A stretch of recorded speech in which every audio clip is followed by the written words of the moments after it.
tayo nagbabalik sa ating The Romero Tutorial Academy at tayo po ay nasa part 2 part 2 ng ating pag-aaral tungkol sa number theory at of course ang topic natin ay patungkol pa rin sa greatest common factor.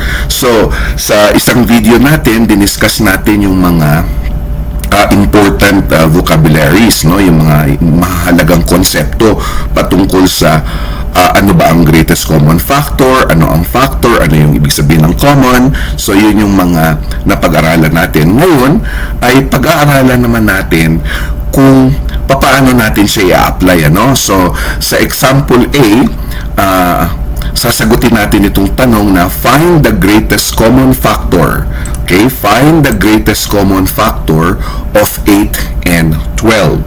Okay, so gagamitin po natin yung tinatawag natin ditong listing method. Okay, so listing method po ang gagamitin natin dito, no? Listing method. Okay, listing method. Sa susunod pong video ko, doon po naman natin i-discuss yung isang method din, yung using the prime factorization. But for now, sa video pong ito, ang gagamitin natin ay listing method. So, syempre, kukunin natin yung mga factors ni excuse me po, kukunin po natin yung mga factors ni 8. Okay, or ililista natin lahat ng factors ni 8 and 12. Okay, tandaan po natin yung mga numbers na yon, the number that divides them exactly. Okay, so yan po. Okay, so factors of 8 and then factors of 12 kasi yan ay 8 and 12. Okay, alright.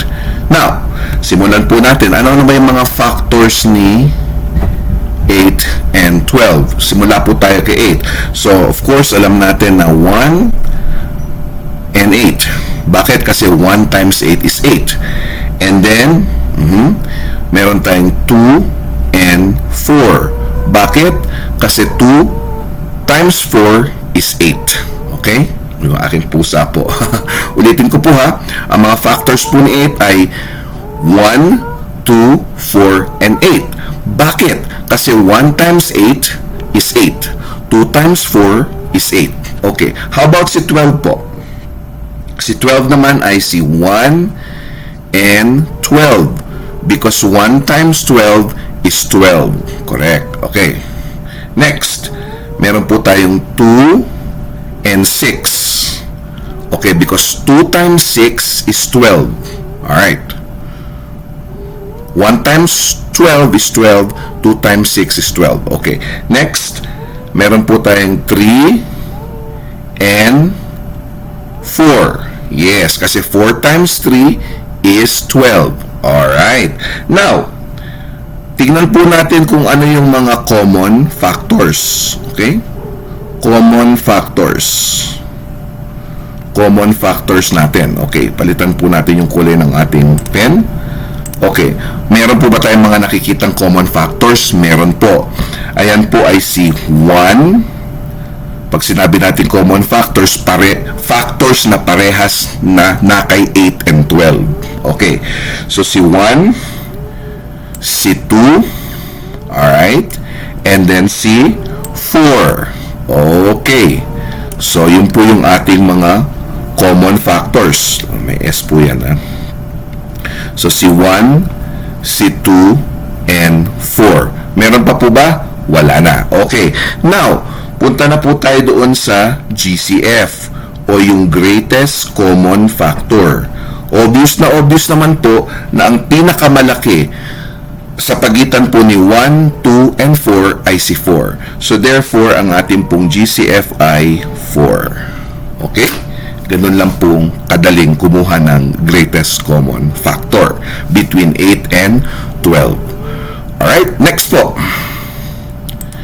Okay. How about this one po? Ito, medyo medium ito, no? Okay. So, again, ang gagawin natin dito ay, of course,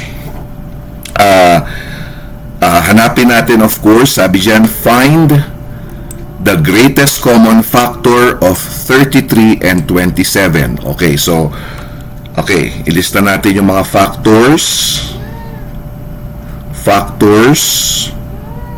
of 33 and factors of 27. Alright, okay. Ayan, okay. So, palitan po natin ulit ang ink natin. Okay. Now, simulan na po natin, listing method pa rin. Oh, sorry po. So, of course, ang mga factors ni 33 ay si 1 and 33. Bakit? Kasi 1 times 33 is 33. Okay, next. Meron pa po ba? Meron. Si 3 and 11. Alright. Because 3 times 11 is 33. Meron pa po ba tayo naisip? Wala na. Okay. So, 4 lang, Okay, next. How about si 27? Si 27 is, of course, 1 and 27. Because 1 times 27 is 27. Next. Alright. Okay, meron pa po ba? Yes. Si 3 and 9. Kasi 9 times 3 or 3 times 9 is 27. Alright. Now, meron pa po ba tayo naisip? Wala na. Okay, kunin po natin yung common factors bago yung GCF. Common factors nila 33 and 27. Yung parehas na nasa kanila. So, pag tiningnan po natin, alright, ano yung common sa kanila? Nakikita natin na ang parehas na factor na meron kay 33 and 27 is si 1 and 3. Alright, meron pa po ba? Wala na. Okay, so sulat po natin yan, si 1 and 3. Alright, now, how about yung ating GCF? GCF. So, alam naman na po natin kung ano ibig sabihin ng GCF, yung pinakamalaking common factor na parehas na kay 33 and 27. Obvious na obvious po, yan ay si 3. Alright. So, madali lang po, di po ba? Okay, punta po tayo dun sa pinakamahirap. Papaano kung siya ay... Okay, lagyan po natin ng i-box po natin yung sagot natin. Yan siya. Okay. Yan ang ating GCF. Tingnan nga po natin kung ginawa natin yun dito. Okay, box din natin siya. Para, accurate tayo sa ating pagsagot. Okay, lagyan natin siya ng box. Alright. Okay. Okay, ngayon.